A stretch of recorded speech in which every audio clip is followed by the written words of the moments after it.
kale tutongozza Emisinde Gino nga tulangirira emirembe mu maka, kubanga maka we gatabuka abaana bano babonaabona. Naye olw'obulabirizi bwaffe bw'e Mukono, nange ku lwange n'abantu ba Katonda bonna bano tubasimbula mu linnya lya Kitaffe n'Omwana n'Omwoyo Omutukuvu. We set you off in the name of God the Father, the Son, and the Holy Spirit. Hey, you go! Pola, pola, pola, pola, pola, pola, pola, pola, pola, pola, pola, pola.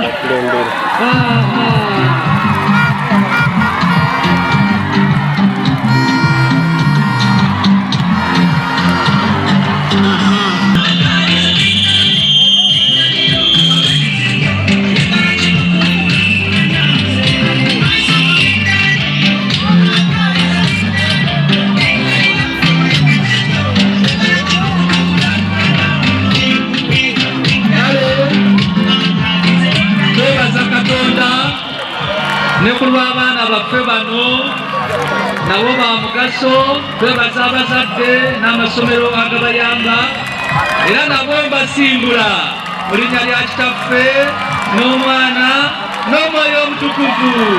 We are sent off in the name of God the Father. Mpola mpola mpola mpola.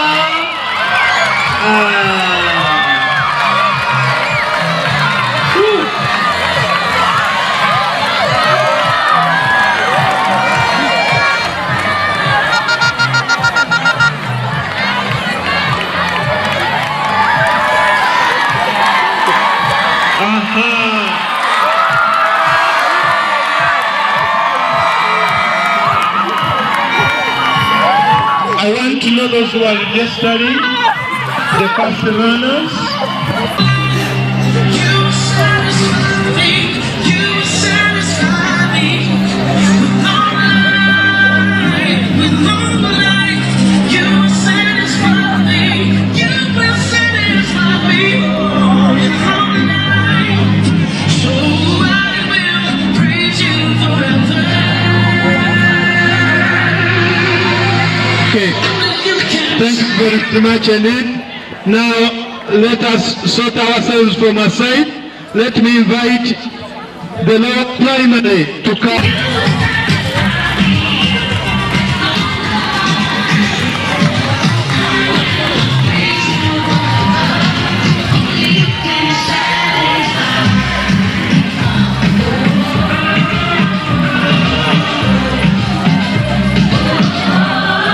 Banange twalirize aba special needs nabo baabo bajja.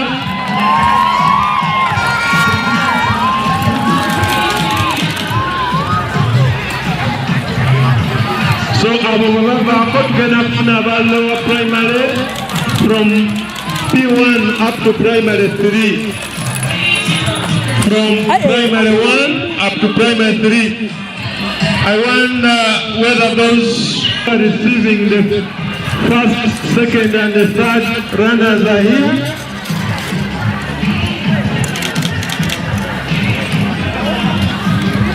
Lower primary, namwe munje. Lower primary from P, because the starting point is there in the goal. Face this side, face this side. In front of you is the Bishop of Mukono Diocese and the Chief Guest, Honorable Brenda Nabukenya.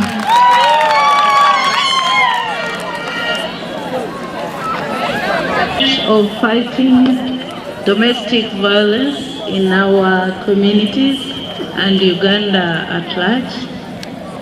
I wish you well in this run, and also while you run, you should think about the measures we can use to prevent and fight domestic violence in our communities. I now take this opportunity to flag you off right now. May you take this race and win it. Thank you.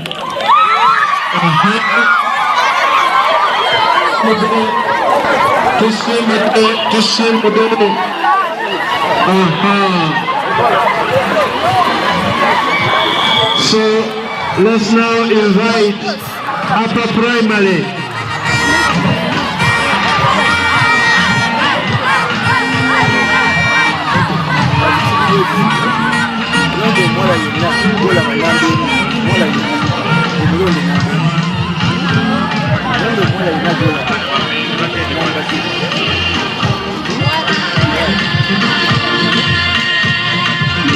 Upper primary, that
let's go and sit.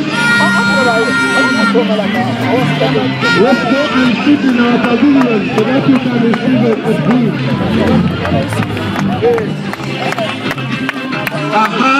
Thank you very, very much indeed. May you take this race and win it. I flag it.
You can sit down.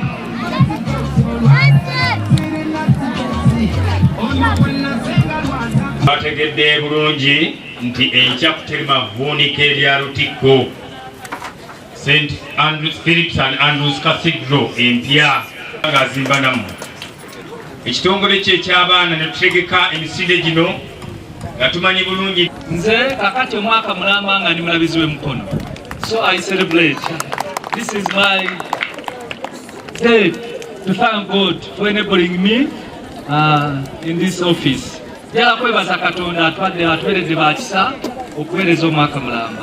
Emisinde gino twalowooza ne bannange Reverend Kawuma akulira abaana mu bulabirizi ne Reverend Silas ew'abavubuka.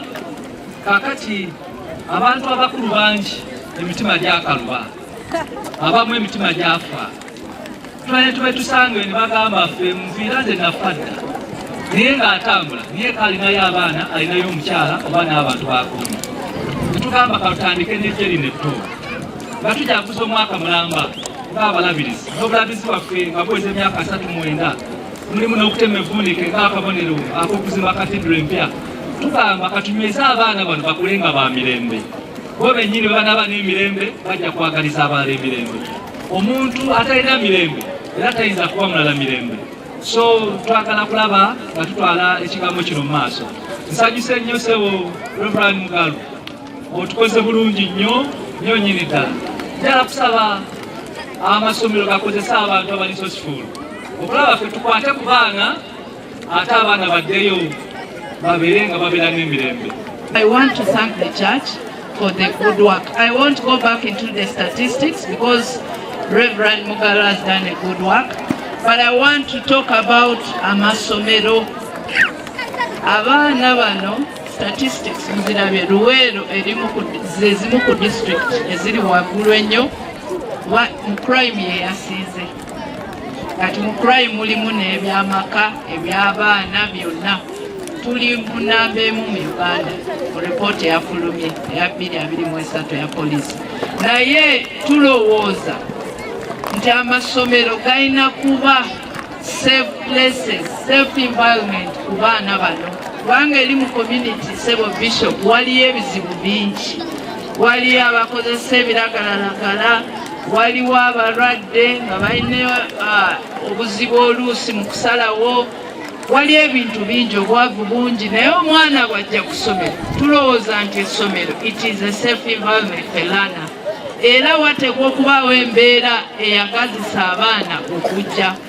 Naye oluusi amasomero tegaba na communication oba feedback okuva ku baana biki ebibaguddeko.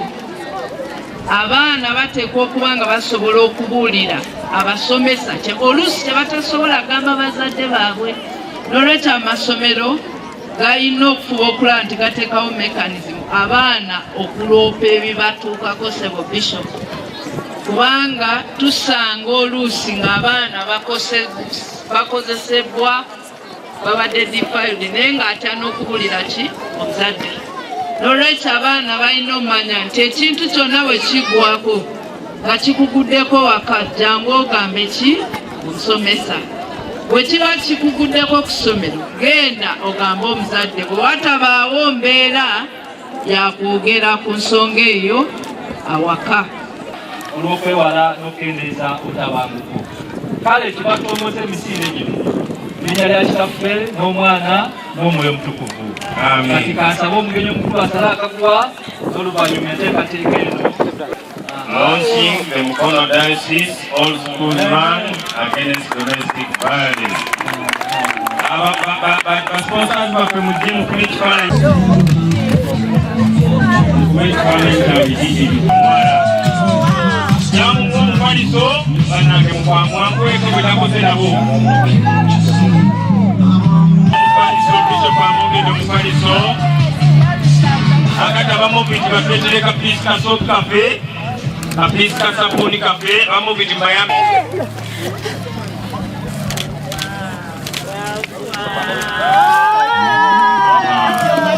Beranza n'owookusatu Bishop amuwadde ebbaasa esapooni. Tweyanzizanya abasomesa mujja w'abaana bano kiw nakapini bapeewo abasomesa mukiyambi bapeewo n'ebirabo byabwe.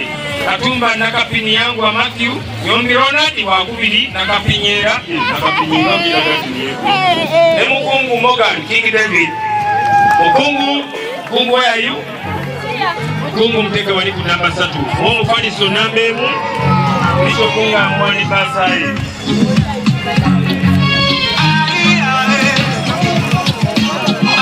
Namba 2 Bishop amwani n'entaasa n'esabbuuni n'omufaliso omuwala Nandutu Angel era naye nakapinyi. Hello Francis is from Namawojulu Kozanera. Okay. Nandutu number 2 Angel. Nakuma Shadia number 3. Nakuma Shadia number 3. Singa mutudemu abaana ebirabo twandibika birungi nnyo otyo. Boys bagala tuyite ba boys number 3 ne yafunye basaye support. Mukono high yango olinye waggulu awo number 3 wedanga abalabe bakola.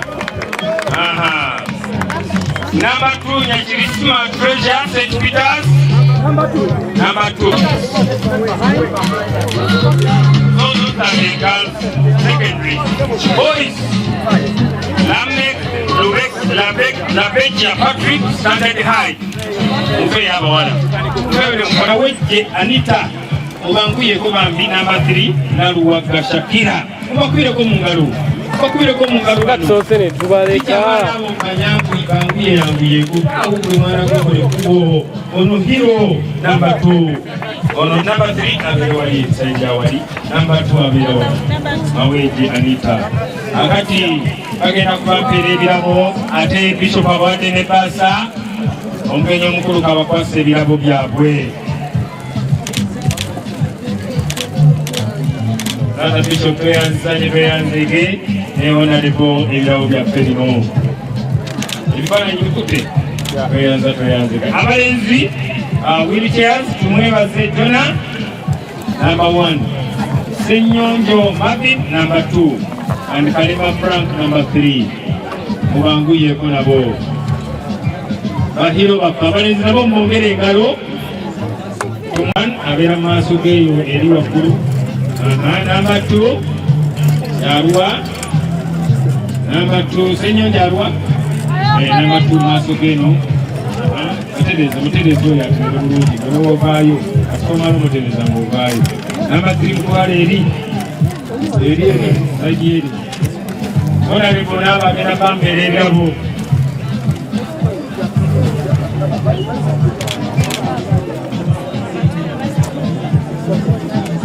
Oleba bawadde amabasa mobiti nayo egenda kubawa sabuni. Baleta sabuni waabwe batuse n'emisinde kubanga abaana bano bali special. Obakwireko mu ngalo abasajja bano babuze obukaali olowooza batusabidde gere Katonda byabawadde. Mobiti ebasiimye ne packs bataddemu sabuni bataddemu ebyabo byonna ebirala babasiimye. Tugenda simbyayo abasomesa newabadde n'abasumba banibasira bakumusumba n'omu twandabye okujjako nalabye Reverend Kagodo Kagoye yamaze asoose namba 1 amuwadde omufaliso. Omuwala yasoose jangu Bishop asiimye ofuna omufaliso omuwala ogwo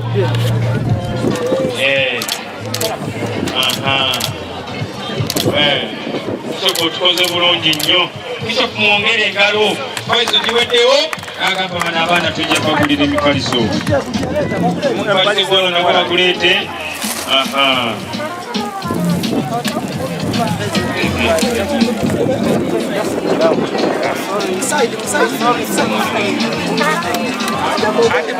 Kati abebifaananyi bakule ateekateeka okuyita abasomi abakila working class omwaguzi omusumba yenna naye anoonikagoye ng'ayinga yabadde ku basumba abamaze abamu obitimuye ekifaananyi kya kati tweyanza abaana mubajeewo gwe kwateko mumaliso gwe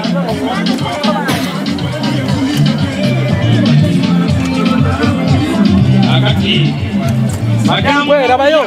Do you have a business trip, a study tour, a vacation, or intentions of enjoying the unique tourism sites? We introduce to you Buvuma Palm Resort in Buvuma Islands, a unique place to be for all your accommodation needs with spacious cottages, well suited in a good environment, overlooking a serene ecosystem with a rare view of Lake Victoria right from your bedroom.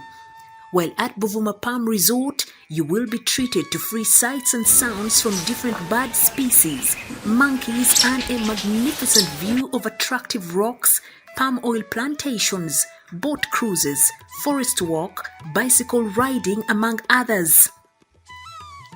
Buvuma Palm Resort has first-class conference facilities with a unique taste of foods prepared by experienced chefs. It is located in Buvuma district on the main island near the district headquarters. It also boasts of a helicopter landing pad and a playground. On your way to Buvuma Palm Resort, it's just 88 kilometers from Kampala city center to Ky'indi landing site, and it's 30 minutes travel in a boat to Buvuma. You are welcome as you take the best experience of traveling on the waters of Lake Victoria with the available sailing means with either passenger boats or the magnificent modern ferry, the MV Palm. Buvuma Palm Resort has so far been a dear destination for dignitaries, including prime ministers, ministers, parliamentary committees, but above all, the Katikiro of Buganda, Charles Peter Mayiga. Abantu ba Buganda na ba Uganda bajjeko Buvuma bawummuleko. Waliyo hoteri ng'eno Palm Resort. Bintu bya mulembe. Oli muzadde ng'okyalemereddwa ku ssomero ki mw'oyinza otwala omwana wo omwaka guno? Nsonga ki ekyakulemesezza? School fees bakusabye nnyingi? Olugendo lunene ng'ebyentambula bikyakalubye? Nandi ky'onoonya essomero erinaalabirira obulungi omwana wo? Okuviira ddala ku by'okusoma mu kibiina, okuzannya n'okutumbula ebitone, ekyokuddamu si kirala. Ly'essomero lya Prudence Junior School, Empoma Mukono, lisangibwa ku luguudo oluva e Mukono okudda e Kayunga, nga wakayitako mu katawuni k'Ekisowera opposite n'Empoma Girls School. Prudence Junior School liri mu kifo kigazi bulungi era ekisirifu, ate nga lirina abasomesa abakugu ddala, ebyokwerinda ku ssomero biri gguluggulu, ebyentambula babikolako anti emmotoka ezitambuza abaana weeziri. Essomero lya ddene boarding nga mu kaseera kano okuwandiisa abayizi kugenda mu maaso awo ku ssomero. Liwandiisa abayizi okuva ku daycare, Nnassale paka ku P7. Ebisale birungi ddala ng'abaana abava ewaka basasula emitwalo 3 gokka, ng'ate bo ab'ekisulo basasula emitwalo 6 gyokka. Abaana balya bulungi ne bakeera ku ssomero nga basanyufu. Bw'ayagala okuwandiisa omwana n'okumanya ebisingawo, kuba ku noti 7 noti 1 29 92 38 oba noti 773 noti 62 21. Prudence Junior School, tuwa omwana wo tumusomese, togenda kwejjusa. Our dear parents, thank you for paying us school fees, and we still need your support because education is the key. May God bless you